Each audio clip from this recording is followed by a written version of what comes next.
વર્ણિવેશ રમણીય દર્શનમ મંદહાસ રુચિરાનનાંબુજમ પૂજિતમ સુરનરો તમરમુદા ધર્મનંદનમહં વિચિંતયે.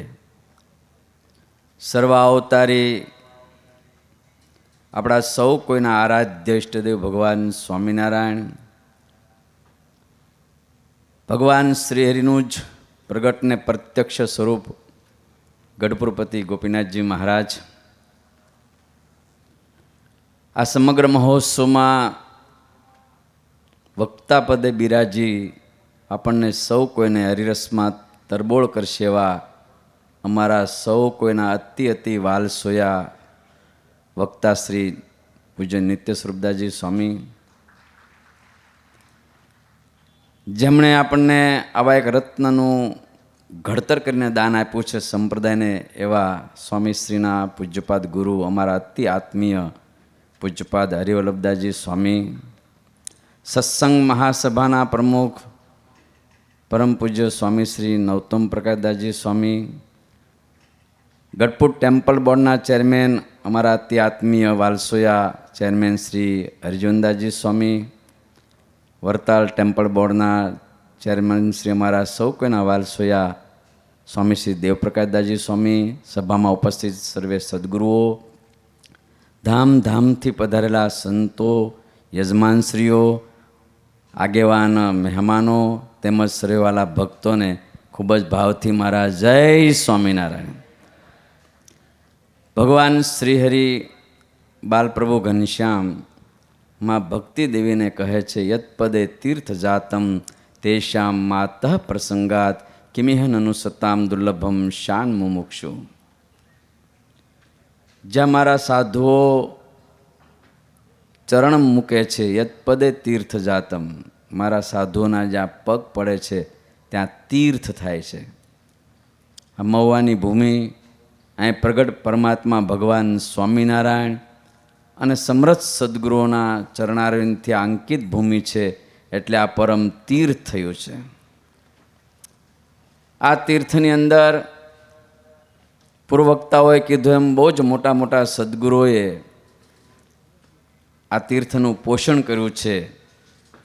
જેવી રીતે એક સુંદર મજાનું મંદિર થયું, એમાં હવે કળશ ચડશે સોનાનો, એમ આ તીર્થભૂમિને, આ મહુવા ભૂમિને ભગવાન શ્રીહરિના નંદ સંતોથી માંડી પૂજ્યપાદ પુરાણી સ્વામી, જગત પ્રકાશ સ્વામી તેમજ ભક્તિ તનય સ્વામી જેવા મહાપુરુષોએ આને તીર્થત્વ વધારવા માટે એક મંદિર ચણ્યું.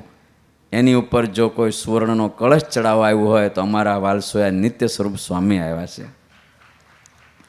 નિત્ય સ્વરૂપ સ્વામીનું મેં પૂર્વાશ્રમ પણ જોયો છે.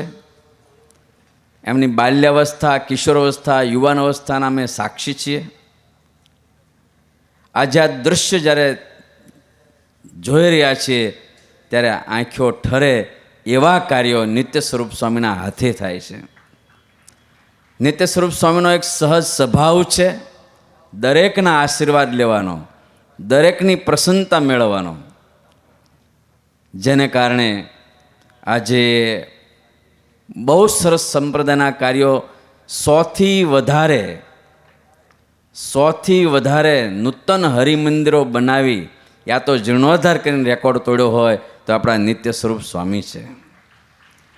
એ મંદિર બનાવે છે એટલું જ નહીં, ચૈતન્ય મંદિરો બનાવવામાં પણ એમની એક માસ્ટરી છે.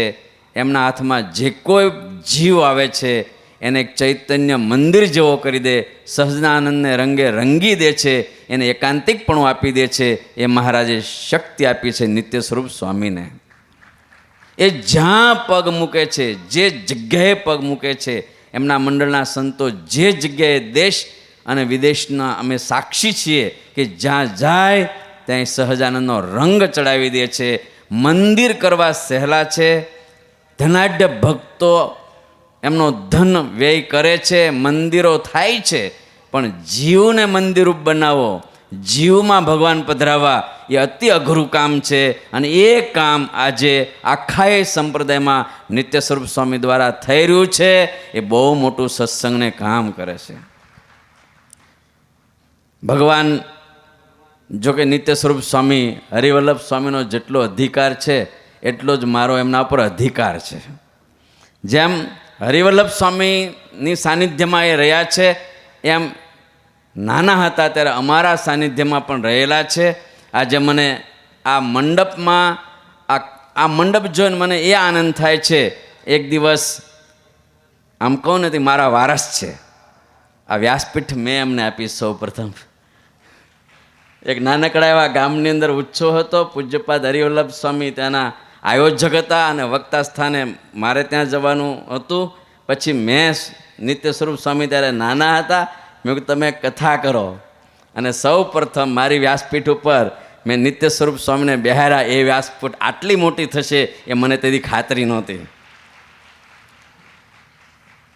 બસ મહારાજને હું પ્રાર્થના કરું છું, આ બધા સદગુરુ સંતોને પ્રાર્થના કરું છું, કાલે બધાએ પૂજામાં એક માળા ફેરવજો અને એ માળાનું ફળ આપણે બધાએ નિત્ય સ્વરૂપ સ્વામીને આપીશું કે જેમના દ્વારા હજી નાના કાર્યો છે, આના કરતાં અનેક મોટા કાર્યો સત્સંગમાં થાય અને અનેકને એ સત્સંગથી રંગે એવી શક્તિ મહારાજને આપી છે, વિશેષ આપે એટલું મહારાજના ચરણમાં, આ સદગુરુના ચરણમાં પ્રાર્થના કરી વિરમું છું. જય સ્વામિનારાયણ.